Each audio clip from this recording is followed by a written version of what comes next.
This small single-room hut of approximately 10 square meters was hand-built. It was framed with bamboo poles or small pieces of tree trunk.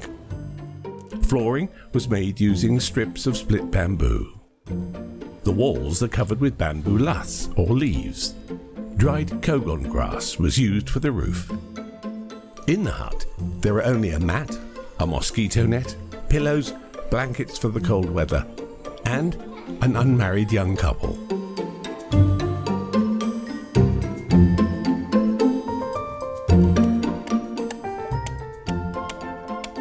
Bamboo huts are used to tell the public that a daughter of the family is about to turn 15 years old, and she's looking for a man to become the love of her life. For the Kreung, love huts are a young couple's private space where they can spend time together without disturbing other family members. Yet it's also not too far from a parent's eye. There are no restrictions or rules regarding how many men can visit or how long they can spend in the hut together. The woman who owns the hut decides who can visit and how they're going to spend their time together. Chatting, teasing, or more than that. The hut is retired once its occupant makes a decision about the person she's going to marry. The love hut is a tradition which continues today. It's owned by the Kreung, an ethnic group who live in Ratanakiri province, near the Cambodia-Vietnam border, around 500 kilometers from Phnom Penh, Cambodia's capital. The culture itself can be described as extremely sexually open. ហើយទំនើបទម្លាប់ដែលប្រពៃណីជនជាតិដើមភាគតិចតំពួនហ្នឹងគឺខ្ទមកូនកំឡោះកូនក្រមុំតែងតែមានគ្រប់ផ្ទះឲ្យតែផ្ទះក្រុមគ្រួសារហ្នឹងមានកូនកំឡោះឬមួយកូនក្រមុំតែងតែមានអញ្ចឹងដើម្បីឲ្យដូចថាយើងលើកតម្កើងហើយលើកទឹកចិត្តឲ្យកូនក្រមុំយើងមានចិត្តថាពុកម្ដាយគឺស្រឡាញ់កូនហ្នឹងបានធ្វើផ្ទះឲ្យផ្ទះតូចឲ្យអញ្ចឹងណា When a man stops by, she will accompany him to her love hut, if she likes him. Then they'll spend time talking and doing things together as she chooses. Traditionally, if a woman has not picked a man to whom she wants to commit, any man who spends the night with her needs to leave the hut before dawn. If they are engaged, however, he can stay overnight. The hut isn't completely covered. There are cracks in the floor and little gaps in the wall and door, perhaps as an indication that the love hut isn't only for sex. The purpose of the love huts is to give their daughters a private space when they're ready to find a partner. They also give their daughters the chance to learn and make decisions on their own. Netsarad's father built a hut for her when she was 15. Yong Mao was the first guy to visit her there. She liked him immediately. The couple are now engaged and waiting for their wedding to take place in the next 2 months. Meanwhile, these lovebirds can stay in the hut together. The vốn qua kia tới không qua tới ban xôm lê tu sa phải ban tập về pi bảy ngày tới dương từ te riêng luôn dương te tam tu sa ban mà tết ấy dương xôm là lên ấy chôn cao cái áo về sân cái áo dương ta lên lạnh kì và cái áo cái dương ắt ta lên thế lạnh kì tập về chân ấy qua kia du tới ban vô kia nữa hai mò nhai kia lực tôm chân chừng nổi ke tha chết bạc ke chân ấyถ้าไปเฉินเกเอาเหมือนมือโมเกแต่ถ้าจัดเกลออนจังจะđượcเกแก่การเกจังให้ยังมือตามนังถ้ายังสกเนี่ยยุ้ยยังมือจัดเกบ้านนึงยังอายุเนี่ยบ้าน It could be considered to be sexual empowerment for women. The Kreung have practiced the love hut tradition for many generations. All the elderly have had experiences in the hut. It's a way for women to find the right one for them. Netsarad's mother used to have her own hut. This is how she met Netsarad's father. and how they got to know each other before getting married. ចាំតាចំពោះខ្ញុំថាខ្ញុំឡើងទៅ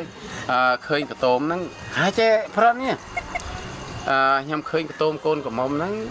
នៅហ្នឹងកតោមហ្នឹងគឺខ្ញុំឃើញថាមានកូនកំមុំមួយណានៅហ្នឹងតែពេញចិត្តរបស់ខ្ញុំក៏ទៅពេលថ្មហ្នឹងខ្ញុំអត់តន់ទៅទេតោះយប់បន្តិចឲ្យម៉ែឪគេងលក់រៀងមុំទៅខ្ញុំទៅខ្ញុំទៅលួចសួរទៅថាអូនឯងអាចឲ្យបងឡើងទៅចែកចៅឬក៏និយាយសាកសមមួយអូនឯងតិចអត់អញ្ចឹងហ្នឹងហើយ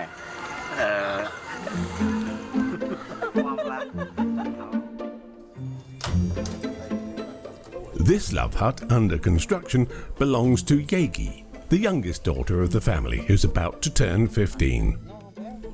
The father, sitting and attentively sharpening bamboo poles to build a hut, is a labour of love for his daughter, shown through their ancient traditions. The hut's owner is delighted to receive it. Owning a hut means that she has a private space, that she's trusted by her parents, and that she has grown up. Previously, there were love huts like this beside every house of Kreung families with a daughter. Although there are fewer love huts these days, this young girl still loves to own a hut. For her, the hut is a must, and she would love to share it with her friends whose parents didn't build a hut for them. បើតមហើយផាច់ជាមានចម្រៀងអីដូចជាពិធីឡើងតមអីហ្នឹងពេលហ្នឹងអាចចូលបានហីគាត់ហើយគឺខ្ញុំតមចែកលេងតាមធម្មតាដូចជាបងប្អូនអីចឹងចែកលេងចង់ព្រោះតែអ្នកផ្សេងគេធ្វើមិនខ្ញុំមិនអាចចូលទេខ្ញុំមិនអាចចូលព្រោះអីតមខ្ញុំស្លាញ់ខ្ញុំមិនអាចចូលបានអ្នកផ្សេង A love hut built next to the parents' house, waiting to be used by the owner, is an ethnic system which enables young couples to get to know each other in private. In addition, the women are the ones with the right to choose the men they like. In the past, very few problems have occurred because they live in a small community. The ethnic tradition of the love hut is practiced under several societal controls. Couples are monitored closely by their families and relatives through some intense customs. With the tradition functioning well, the number of divorces among the Kreung isn't as high as in other communities. The Kreung have also set the rules for any undesirable situations, such as pregnancy before marriage. កូនស្រីមានតម្ងន់មុនការវប្បធម៌ប្រពៃណីរបស់ពួកខ្ញុំគឺត្រូវតែសងឲ្យអ្នកស្រុកអ្នកភូមិបាទសងចាស់ទុំបើមិនបានសងទេខាងប្រពៃណីពួកខ្ញុំគឺវាមានបញ្ហាជួនកាលគ្រោះថ្នាក់ចរាចរណ៍ស្លាប់បាត់បង់អាយុជីវិតអញ្ចឹងពួកខាងប្រពៃណីពួកខ្ញុំវាតឹងតែងណាអញ្ចឹងទេយើងត្រូវបងផា When a man refuses to marry a woman if she falls pregnant with him, they might try to solve the problem by finding a new guy who's willing to be the father. Or they need to get a new guy into the hut as soon as possible. Otherwise, the woman will become a single mother. Another problem is the possibility of sexually transmitted diseases, but lately some private organizations have come to educate them. This love hut might, however, be the last one in the village. Change is afoot. Time and communication have brought inevitable changes to the Kreung. Cement houses with zinc roofs and tiles, motorcycles, cars, satellite dishes and smartphones. These are signs of modernization in the village. Families still have daughters, but they rarely build love huts for them now. Young men and women have several ways to get in touch and meet. They don't need the hut anymore. Information, thoughts and beliefs, which fly in from the other side of the world to the Kreung, make the need for their love hut tradition, a way to learn and discover sexuality at a young age, questionable.